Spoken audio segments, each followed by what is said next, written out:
have to replace Inogun A. Prior to any maintenance operation, make sure the system is shut down and brings you all the safety required to make the intervention. First, remove the nut, pull out the gun, disconnect the powder hose,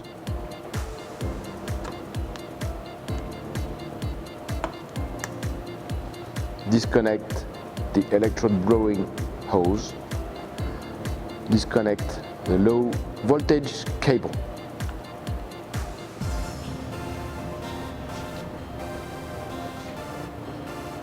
Bring the new gun, proceed in reverse order, connect the low voltage cable,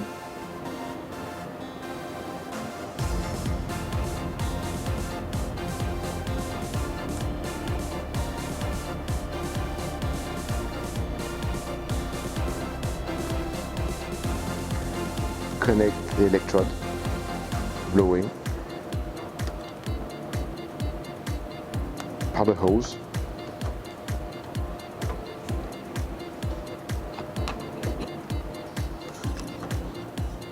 fasten the nut. It's done.